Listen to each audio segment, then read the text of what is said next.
မိဘတို့ရဲ့ပေါ်မှာပြုစုလုပ်ကြွေးခြင်းဟာမင်္ဂလာဘာဖြစ်လို့တော့မိဘကိုပြုစုလုပ်ကြွေးရတာဟာအလွန်ကြီးမားတဲ့ကုသိုလ်ကောင်းမှုကြီးကိုပြုရရောက်တယ်ငါဟာလှုပ်တဲ့လှုပ်ထိုက်တဲ့အလုပ်ကိုလုပ်ရပေတယ်လို့စစ်မှန်တဲ့ကျင့်တတ်မှုလည်းရတယ်မြတ်စွာဘုရားကဒီဘဝလည်းပဲချီးမွမ်းတာကိုခံရတယ်တန်တရားမှာလည်းပဲနတ်ရွာသူဂတိကိုရောက်ကြောင်းအလုပ်လို့ဒီလိုတောင်မြတ်စွာဘုရားဟောတယ်ဒါကြောင့်ဒါဟာမင်္ဂလာရှိတဲ့အလုပ်ပေါ့နော်ဒါကြောင့်ဒီမင်္ဂလာတရားနဲ့ပြည့်စုံအောင်ဘုန်းဘုန်းတို့ကြိုးစားကြရမယ်ပေါ့အဲ့တော့ကြိုးစားခြင်းစိတ်ပေါက်ဖို့ကမိဘတို့ရဲ့ကိုယ့်အပေါ်မှာရှိနေတဲ့ကျေးဇူးတရားကိုယ့်အပေါ်မှာထားတဲ့မေတ္တာတရားအဓိကတော့အဲ့ဒီနှစ်ချက်ကိုဘုန်းဘုန်းတို့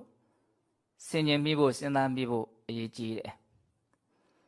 မိဘဟာကိုယ့်အပေါ်မှာအလွန်မှကျေးဇူးများတယ်အလွန်မှလည်းချစ်ခင်တဲ့မေတ္တာတရားနဲ့တော့ပြည့်စုံတယ်ဆိုတာတော့သိတယ်မသိဘူးမဟုတ်ဒါပေမဲ့အဲ့ဒီသိတာကိုဘုန်းဘုန်းတို့ကမေ့ထားမယ်ဆိုလို့ရှိရင်တော့မိဘပေါ်မှာပြုစုခြင်းစိတ်လှုပ်ကြွေးခြင်းစိတ်ဒီမင်္ဂလာတရားကြီးနဲ့ပြည့်စုံအောင်ကြိုးပမ်းအထောက်လေစိတ်နည်းနည်းရော့နေမယ်ပေါ့အဲ့တော့ကိုသိထားတဲ့အဲ့ဒီမိဘရဲ့ကိုယ့်ပေါ်မှာထားတဲ့မေတ္တာနဲ့ကျေးဇူးကိုကအမှတ်ရဖို့စဉ်းစားမိဖို့ဆင်ခြင်မိဖို့လိုတယ်အဲ့ဒါမှကိုယ်စိတ်ထဲမှာလေးလေးမြတ်မြတ်တန်ဖိုးထားပြီးတော့မိဘကိုပြုစုခြင်းလှုပ်ကြွေးခြင်း